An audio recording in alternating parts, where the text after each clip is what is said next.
Good evening everyone.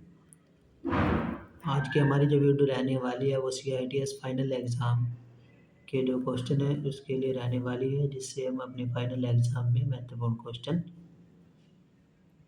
न छूट पाए, जिससे हम अपने एग्ज़ाम में अपना अच्छा स्कोर कर सकें। इसके लिए ये हमारी बहुत ही इम्पोर्टेंट वीडियो रहने वाली है। तो चलिए शुरू करते हैं आज की वीडियो।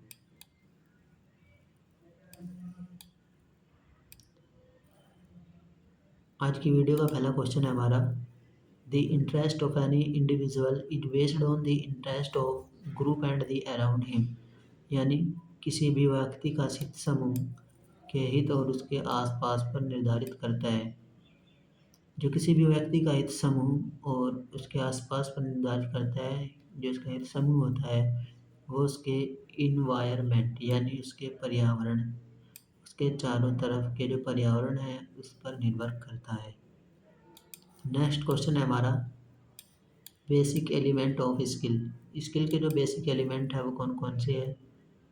टाइम बेसिक एलिमेंट के अंतर्गत आता है, एक्यूरेसी बेसिक एलिमेंट के अंतर्गत आता है, वर्कमैनशिप बेसिक एलिमेंट के अंतर्गत आता है। तो इसका आंसर हो जाएगा हमारा all of the. Question number दूसरे का option number D right answer हो जाएगा। नेक्स्ट क्वेश्चन है हमारा, एजुकेशन इंक्लूड टीचिंग एंड, यानी शिक्षा में शिक्षा और शामिल है इवोल्यूटिंग मूल्यांकन जो है वह शिक्षा में शिक्षण और शिक्षा के अंतर्गत शामिल है। नेक्स्ट क्वेश्चन है हमारा, मेथड ऑफ एनालिसिस सिलेबस का सही क्रम क्या है। तो इसका आंसर हो जाएगा हमारा, सबसे पहले हमारा आएगा लेसन, उसके बाद आएगा हमारा ब्लॉक, उसके बाद आएगा हमारा यूनिट। तो इसका हमारा option number C right answer हो जाएगा। नेक्स्ट क्वेश्चन है हमारा, purpose of questioning is to promote in the class, यानी प्रश्न पूछने का उद्देश्य कक्षा में बढ़ावा देता है। जो प्रश्न पूछने का उद्देश्य है वो कक्षा में डिस्कशन को बढ़ावा देता है, यानी बहस। जब हम कक्षा में कुछ क्वेश्चन पूछते हैं तो ऑटोमेटिक डिस्कशन चल जाता है। तो इसका राइट आंसर हो जाएगा हमारा option number C. Next question है हमारा, शिक्षण चरण के क्रम को निर्धारित करें। तो शिक्षण के क्रम को निर्धारित है, सबसे पहले हमें प्रिपरेशन करना होगा। प्रिपरेशन करने के बाद हमें प्रेजेंटेशन देनी होगी। प्रेजेंटेशन देने के बाद हमें एप्लीकेशन का यूज़ करना आना चाहिए। उसके बाद हमें उसका टेस्ट और उसका इवोल्यूशन करना आना चाहिए। तो इसका राइट आंसर हो जाएगा हमारा option number D 4213।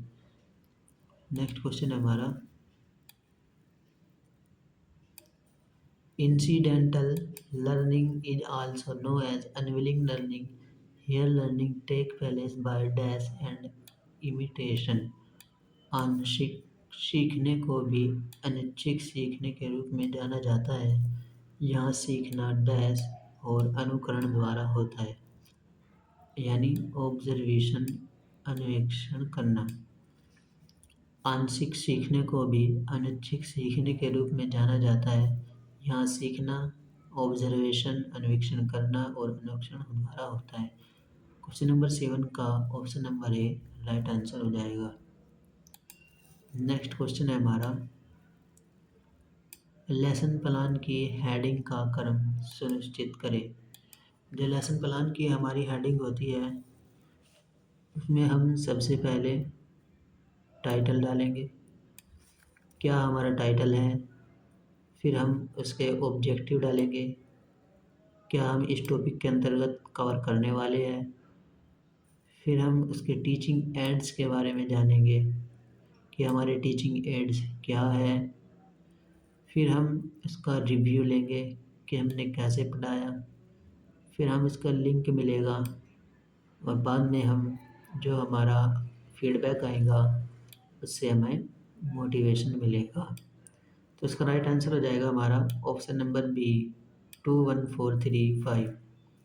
Next question है हमारा law of readiness from the basis of dash step of teaching.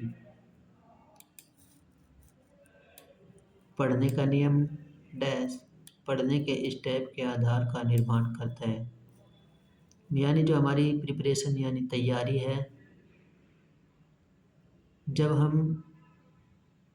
हमारी तैयारी बेहतर होगी तो हम अच्छी तरीके से पढ़ा पाएंगे। तो इसका आंसर हो जाएगा हमारा option number A right answer. Next question है हमारा 48 घंटे में व्यक्ति कितने प्रतिशत भूल जाता है। तो इसका आंसर हो जाएगा हमारा 72%। जो 48 घंटे हैं 48 घंटे के अंतर्गत व्यक्ति 72% भूल जाता है। नेक्स्ट क्वेश्चन है हमारा the rate of learning depends upon the dash of the subject to the individual. जो हमारी सीखने की दर है वो व्यक्ति के अधीन उस विषय के डैश पर निर्भर करती है। इसेंशियली यानी अनिवार्यता। जो हमारी सीखने की दर है यानी हम किसी चीज़ के प्रति कितने अनिवार्यता कर रहे हैं, इसेंशियल दिखा रहे हैं कि हमें वो चीज़ सीखनी है, तो वह उस विषय के इसेंशियलिटी पर निर्भर करती है। तो इसका आंसर हो जाएगा हमारा option number A. Next question है हमारा स्टेप ऑफ क्वेश्चनिंग का सही क्रम क्या है। यानी जब हम प्रश्न पूछते हैं ट्रेनी से तो उसका क्रम क्या है। सबसे पहले हम यह देखेंगे कि हमें पूछना क्या है। आज सबसे पहले तो हम यही सोचेंगे ना कि उससे पूछना क्या है।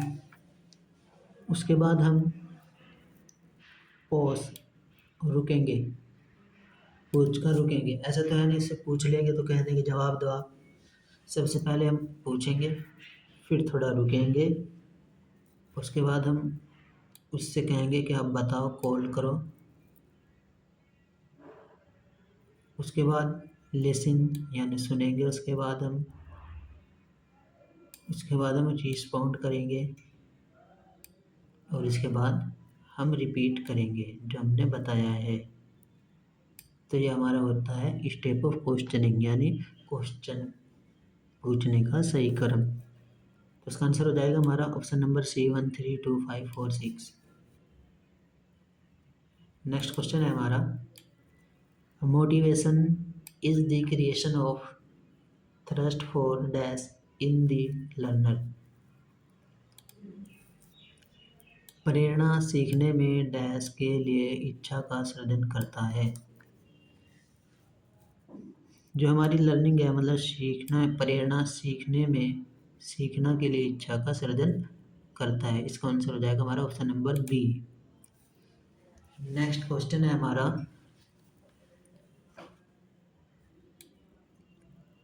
14 नंबर क्वेश्चन है चौक बोर्ड पर लिखते समय हेडिंग का लेटर साइज कितना होना चाहिए।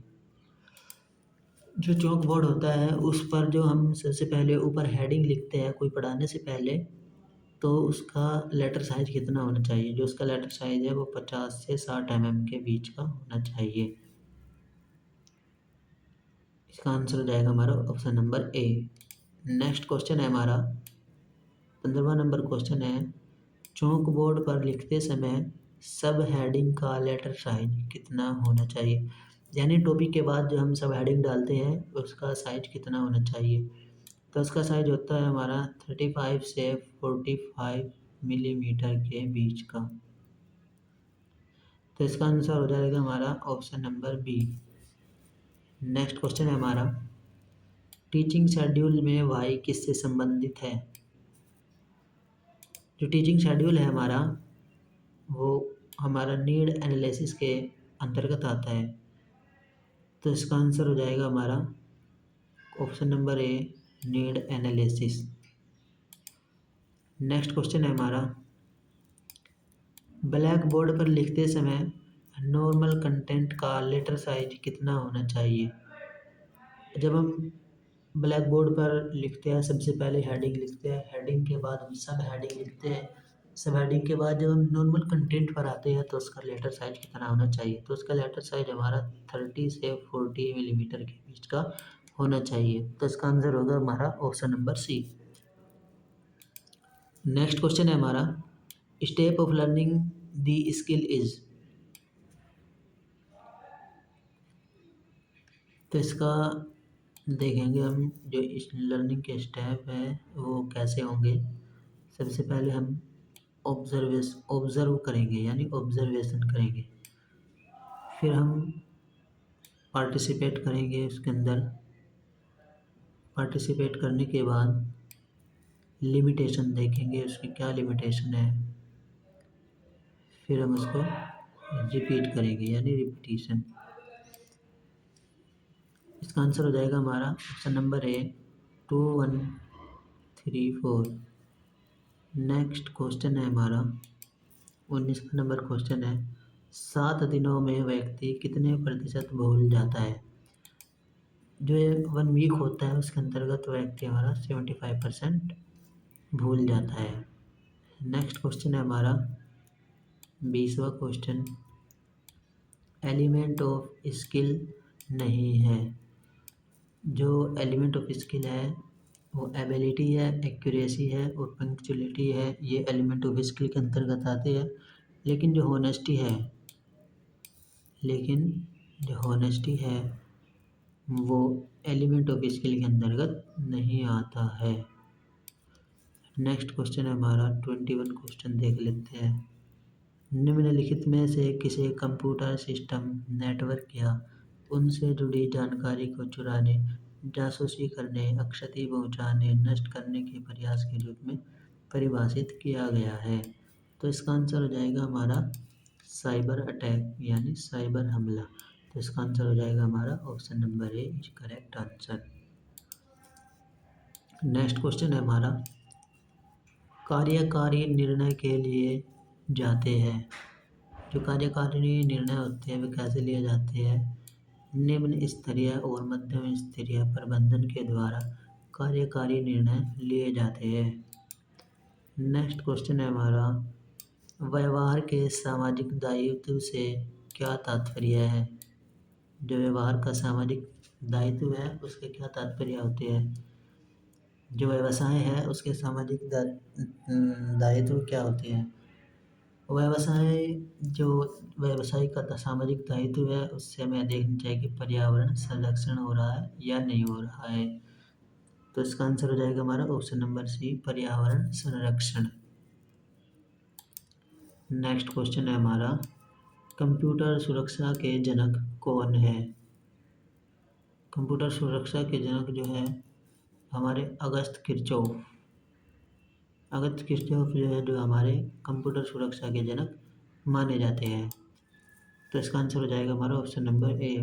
नेक्स्ट क्वेश्चन है ये और आज की वीडियो का लास्ट क्वेश्चन रहने वाला है, सरकारों ने देश या राज्य के लिए साइबर सुरक्षा प्रदान करने के लिए कुछ कुशल हैकरों को काम पर रखा है। इस प्रकार के हैकरों को क्या कहा जाता है।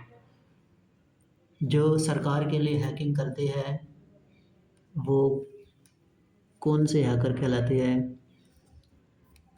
वो हमारे कहलाते हैं राष्ट्र राज्य प्रायोजित हैकर्स यानी एथिकल हैकर के अंतर्गत वे आते हैं। तो आज की वीडियो में इतना ही। यदि आपको हमारी वीडियो अच्छी लगी हो तो वीडियो को लाइक करें, चैनल को सब्सक्राइब करें, दोस्तों के साथ वीडियो को शेयर करें और हमारे चैनल APJCITS 2.5 को सब्सक्राइब करें। आज के लिए इतना ही, मिलते हैं नेक्स्ट वीडियो में, तब तक के लिए धन्यवाद।